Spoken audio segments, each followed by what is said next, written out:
ভুয়া খবর নতুন কিছু নয়, তবে সাম্প্রতিক সময়কার সোশ্যাল মিডিয়ার কল্যাণে এইসব ভুয়া খবর বা অপতথ্য অল্প সময়ের ভিতরে অধিক মাত্রায় প্রচারিত এবং প্রসারিত হয়ে থাকে, যা বিভ্রান্তি ছড়ায়। কিছুকাল আগেও পত্রিকা বা ইমেলের জামানাতেও হয়তো এই মাত্রায় সম্ভব ছিল না। সব মিথ্যা তথ্যই সম্পূর্ণ কাল্পনিক নয়, আবার কিছু একেবারেই বানানো। কিন্তু এই যে মিথ্যা তথ্য, যা আসলে সংবাদ নয়, তা তৈরির মূল উদ্দেশ্যই থাকে মানুষকে বিভ্রান্ত করা বা প্রতারিত করা আর কি। তাই জেনে নেব ভুয়া খবর চেনার উপায়। অনলাইন বা সোশ্যাল মিডিয়াতে নিউজ সংশ্লিষ্ট প্রতিষ্ঠানের অনেক ভুয়া পেজ বা ওয়েবসাইট রয়েছে, যেগুলোর মাধ্যমে খুব সহজে এই সকল অপতথ্য ছড়ানো সম্ভব হয়। যেমন ফেসবুকে দৈনিক আমার পেজ পত্রিকাটির একাধিক পেজ দেখতে পাবেন। এর যে মূল বা আসল যে পেজটি, তার ফলোয়ার দেখতে পাবেন প্রায় 7 লক্ষাধিক, কিন্তু খুব অল্প সংখ্যক ফলোয়ার নিয়ে প্রায় একই ধরনের কভার পেজ বা লোগো বা তাদের পাঁচ লাইন ব্যবহার করেও কিছু পেজ দেখতে পাবেন, যেগুলোর ফলোয়ার খুব কম, কিন্তু সেগুলোর মধ্য দিয়ে গুজব বা অপতথ্য ছড়ানো হচ্ছে। মানুষ এগুলো বিশ্বাসও করছে অনেক ক্ষেত্রে এবং সেগুলো হয়তো ভাইরালও হচ্ছে। গুজব থেকে নিজেকে প্রতিহত রাখতে খবরের সূত্রের বিষয়ে প্রথমত নিশ্চিত হন।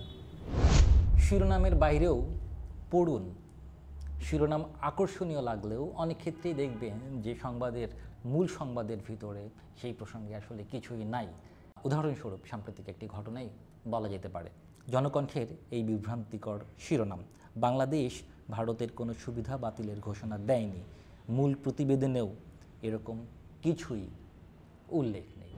ভুয়া খবরগুলোর লেখকের নামও অনেক ক্ষেত্রেই কাল্পনিক বা ভুয়া হয়ে থাকে আর কি। সম্প্রতি আপনারা নিশ্চয়ই জানেন যে ইন্টারন্যাশনাল পলিসি ডাইজেস্ট নামক একটি সংবাদ মাধ্যমের বরাত দিয়ে বাংলাদেশ ব্যাংকের গভর্নর ডক্টর আহসান এইচ মনসুরের কন্যাকে নিয়ে একটি সংবাদ বেশ ভাইরাল করা হয়েছিল। পরবর্তীতে ব্রিটিশ গণমাধ্যম দ্য গার্ডিয়ান নিশ্চিত করেছিল যে এর লেখক টিম লার্কিন, তিনি আসলে একজন ভুয়া লেখক। এমনকি তার যে ছবিটি ব্যবহার করা হয়েছিল, শাটারস্টক থেকে একজন মডেলের ছবি বসিয়ে এখানে ব্যবহার করা হয়েছিল। উৎস যাচাই করুন। প্রায়শই দেখবেন যে সরকারি প্রতিষ্ঠান বা প্রতিষ্ঠিত কোনো প্রতিষ্ঠানের সূত্র বা উৎস উল্লেখ করে গুজব ছড়ানো হচ্ছে আর কি। উদাহরণস্বরূপ বিবিসির ঘটনাটি উল্লেখ করা যেতে পারে। বিবিসির মূল ওয়েবসাইট হচ্ছে bbcbangla.com, কিন্তু bbc-bangla.com নামে একটি ভুয়া ওয়েবসাইট তৈরি করে বিবিসির নাম ব্যবহার করে প্রচুর নিউজ তৈরি করা হয়েছিল এবং ভাইরাল করা হয়েছিল। তারিখ দেখুন, অনেক সময় পুরনো ঘটনাকে নতুন করে সামনে আনা হয় এবং হচ্ছে যে ভাইরাল করা হয় নতুন তারিখ দিয়ে। উদাহরণস্বরূপ বলা যেতে পারে যে এসএসসি পরীক্ষার 2024 সালের প্রশ্নের তারিখ পরিবর্তন করে সোশ্যাল মিডিয়াতে ভাইরাল করা হলো যে এবছর এসএসসি পরীক্ষার প্রশ্নপত্র ফাঁস। তারিখ সংশ্লিষ্ট কোনো নিউজ যদি চলে আসে আপনাদের সামনে, আপনারা সেটির তারিখ যাচাই করুন, অন্তত দেখুন বিশ্বাস করার আগে।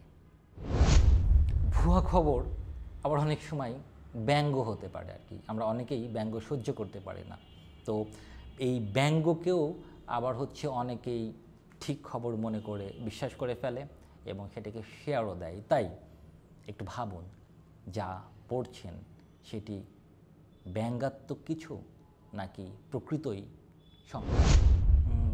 নিজের অবস্থান বা পক্ষপাত বা পছন্দের বিষয়েও সচেতন থাকুন। অনেক সময়ই দেখা যায় যে আপনার পছন্দের কোনো পক্ষের বা আপনার জন্য সুবিধাজনক কোনো পক্ষের কোনো সংবাদ চলে আসলেই আমরা বিশ্বাস করে বসি।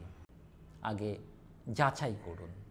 খবরের সত্যতা যাচাইয়ে আপনারা বিশেষজ্ঞের মতামত নিতে পারেন অথবা কিছু প্রতিষ্ঠানেরও সহায়তা নিতে পারেন। আপনারা জানেন যে CA, press wing, fact check, Bangla fact, এর বাইরে rumour scanner, fact watch, dismiss lab, boom Bangladesh, এরকম বেশ কিছু প্রতিষ্ঠান রয়েছে যারা প্রতিনিয়ত অপতথ্যের বিরুদ্ধে লড়াই করছে, খবরের সত্যতা, গুজবের সত্যতা যাচাই করে আপনাদের সামনে হাজির করছে।